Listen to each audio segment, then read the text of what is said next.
This is the More Jody Podcast, and it's just me talking about faith, life, wellness, relationships, and whatever I'm currently learning, unlearning, or laughing about. So pull up a chair. If this episode resonates with you, I would kindly ask that you share it with a friend and click subscribe. Thanks for being here. I want to start with permission. Permission to not make the most magical Christmas you've ever had.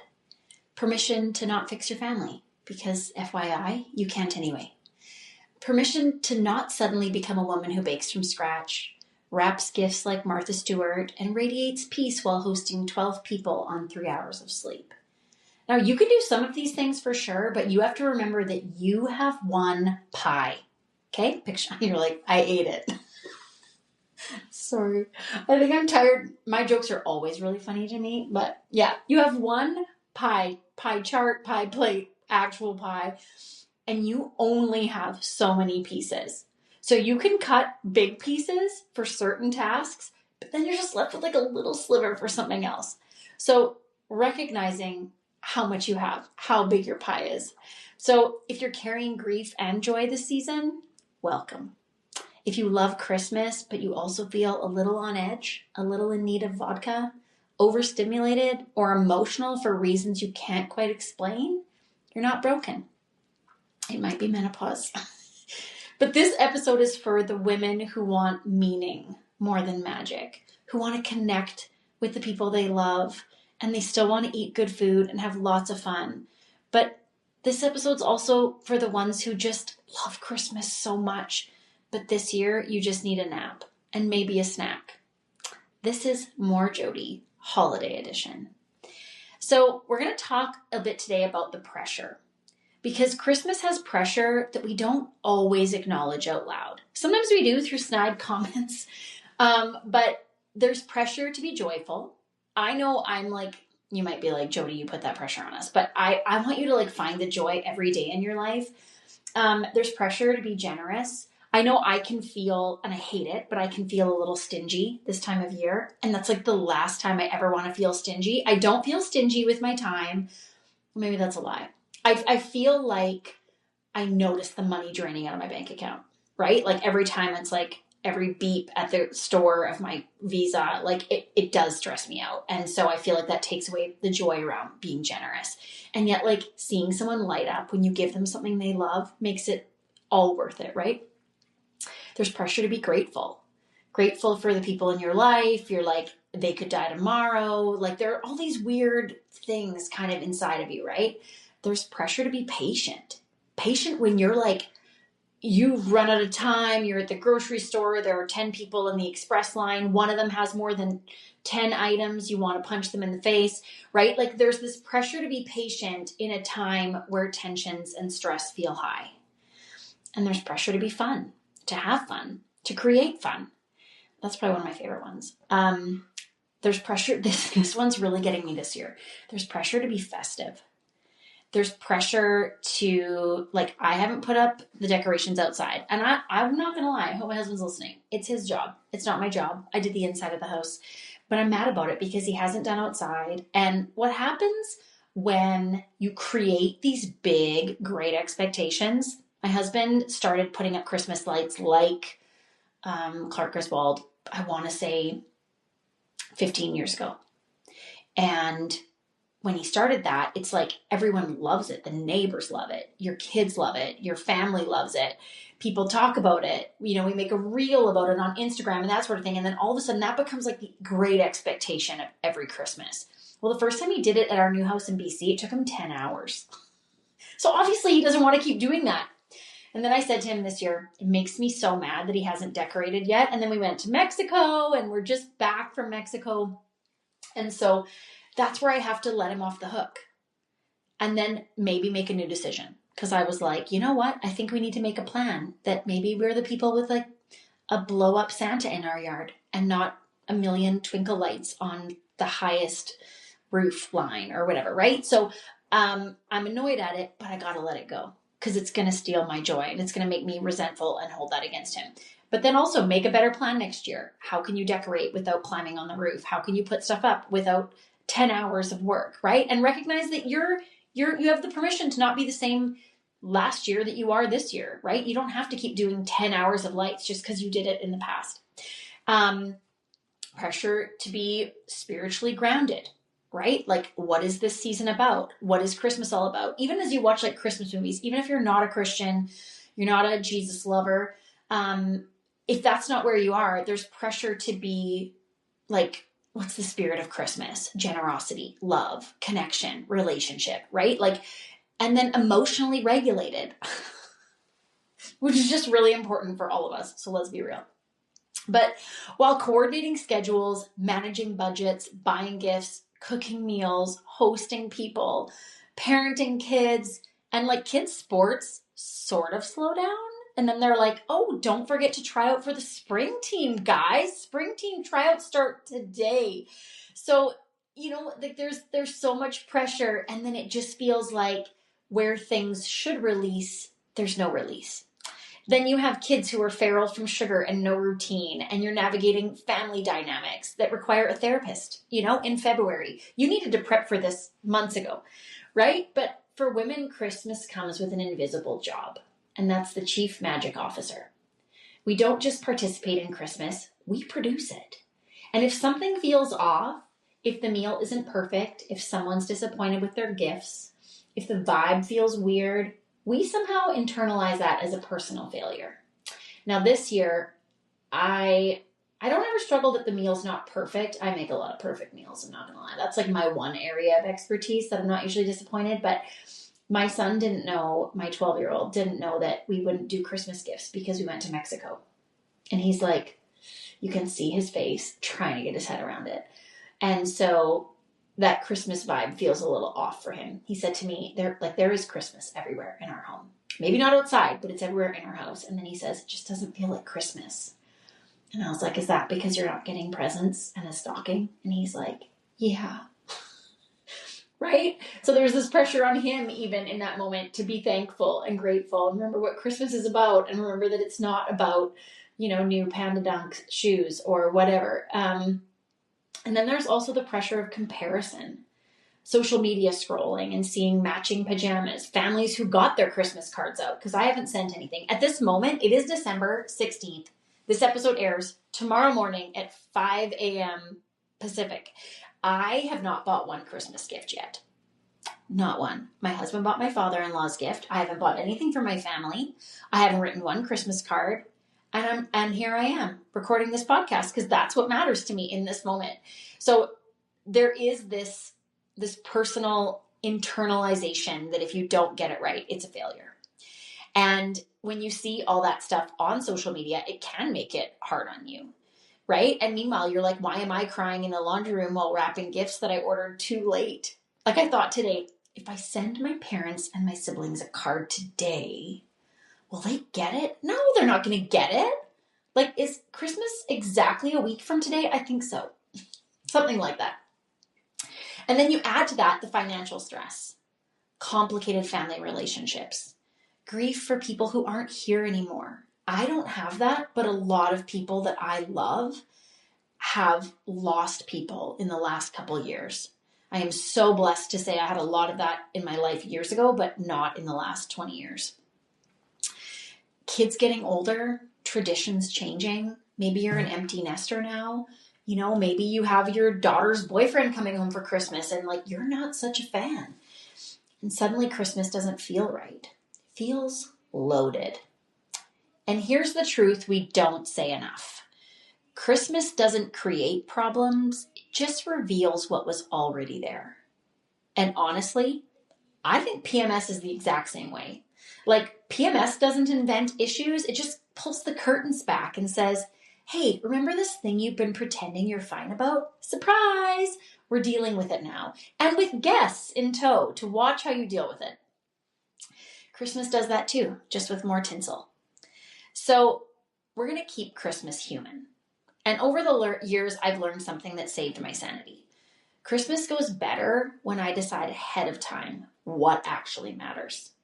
And this is like really tangible. Like this could be, you know what, gifts and wrapping them beautifully and getting them out to people. Like I have some friends where gifts is probably their love language. They send beautiful cards. It's there ahead of time. You know, like that's their thing. I'm assuming, I'm going to say they probably worked on other stuff too, but I'm going to say if that's your thing, decide that that's what actually matters. Not what looks good, not what impresses people, not what you think you should care about, but what genuinely brings you connection and peace. For me, it usually looks like a beautiful Christmas Eve dinner, a beautiful Christmas morning dinner, and then obviously Christmas dinner. And then come Boxing Day, like don't talk to me. It's funny because I will feed people for days and days before Christmas because we usually have family here. And then it's like the day Boxing Day hits, it's like, I'm done. I need Chinese food, even though I feel sick every time I eat it. But like, that's kind of what it looks like for me. I put my effort into my baking. And that's funny. I did an order today for all of my baking essentials because I want to make like 7 like goodies. And I haven't bought anyone presents. So that's where you can see that's where I put my effort into it. That wasn't intentional today, but that's what I did.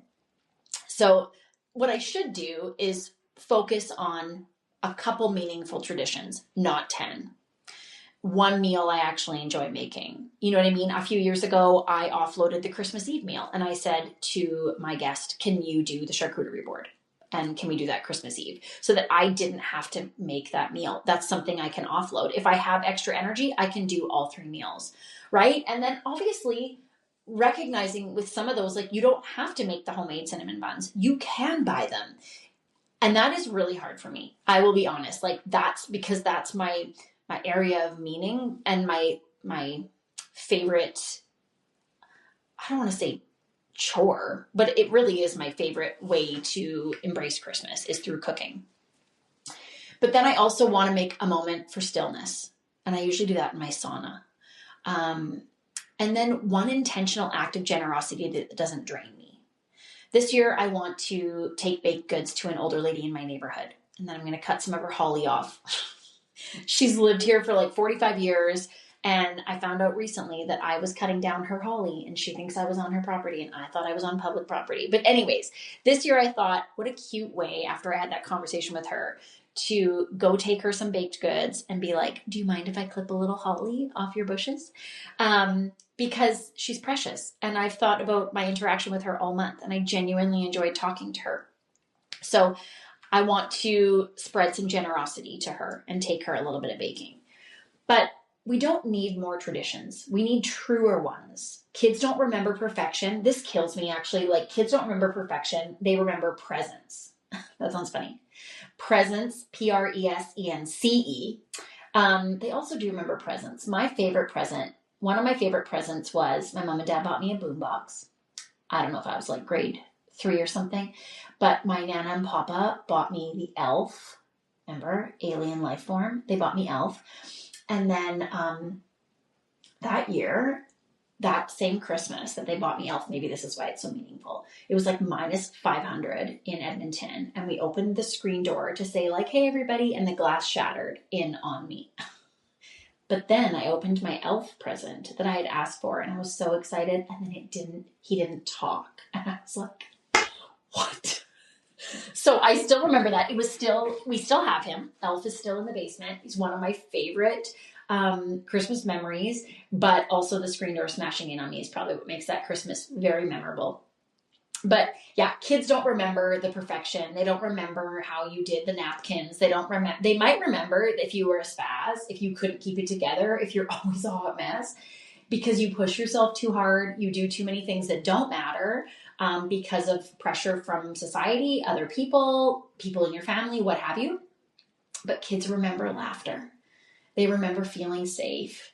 They remember that you were there, even if the cookies weren't homemade.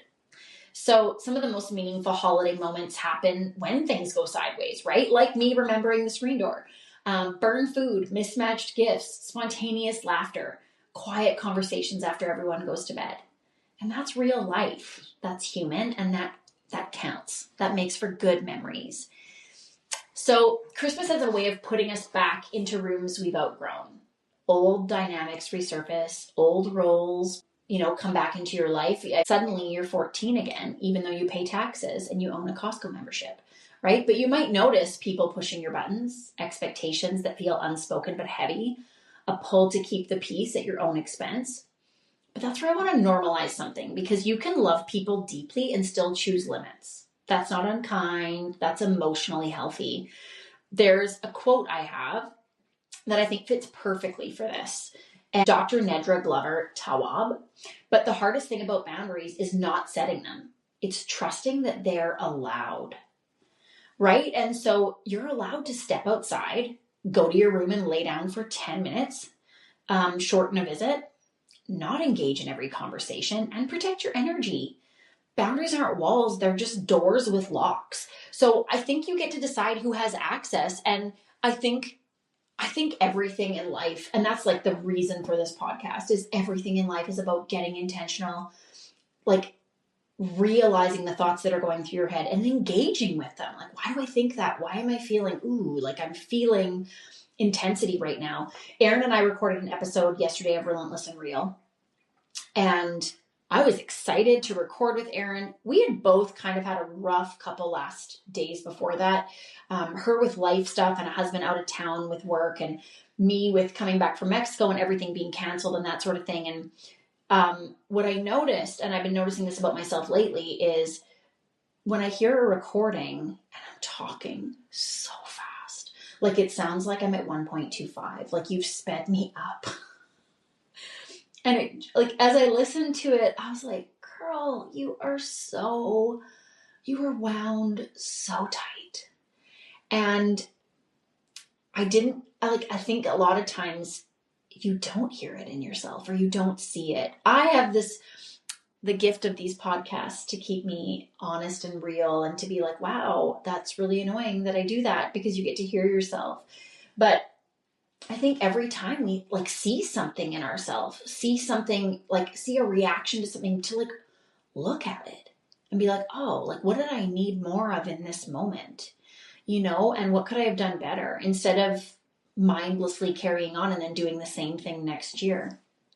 I was thinking about how a few years ago my mom did this too. She wrapped all the presents sitting on the floor. Now she did this at I want to say 67 or something, and couldn't walk for days. And I did the same thing a few years ago, and it's we have to learn not to do that anymore, right? So, and then of course, the most important element to me about Christmas is the birth of Jesus.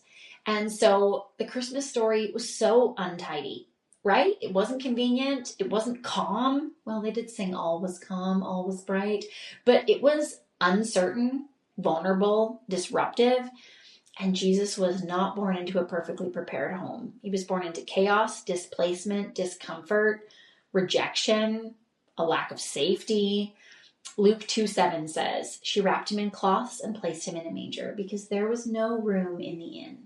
No room, no space, no little crib, right? And still God came. That makes me want to cry. And still God came, which tells me something important, right? God doesn't wait for us to get everything together before he shows up. And that's the miracle of Christmas. It isn't that we pull it off. It's that we finally lay down everything in front of a God who loves us, who brought Jesus into the world to save us from ourselves. And I think as I age, I just see I see my greatest need is for God every day, to rewrite my story, to take my thoughts to him, to turn my angst and my wound tight as can be personality into something beautiful that loves people. And I always say this, I want to have a really beautiful wake behind my boat. I don't want everything behind me to be chaos, discomfort, and displacement, like I just mentioned. So here's my intention this Christmas, and maybe it can be yours too. Less proving and more presence. I have family here, and I intend to love the crap out of them. That is my plan for this year. Less pressure and more grace. I'm going to try to let the Christmas lights go, because I know it's not that big of a deal. Even though as I say it, I feel like my blood pressure goes up. And if all we do this season is show up honestly, and maybe that means taking a 10-minute break and going to your bed, what have you, that counts. And if you laugh and cry and feel it all, that counts too. So let's choose peace over performance. And if Christmas feels super joyful to you right now, I am thrilled for you. I am pumped. And if it feels complicated, tender, or heavy, I hear you and I see you and I'm sorry. Sometimes I say in business, I'm always like, when someone has a bad day, I'm like, sometimes you just need someone to tell you they're so sorry that this is the way it is. You don't have to be organized, more cheerful, more spiritual, more put together, or worthy of love, because you already are. But I would say my best advice is always to keep your habits during the holiday season. Drink your water, eat your greens, get your sleep, and move your body. Because I feel like once you've done that, everything else comes into place.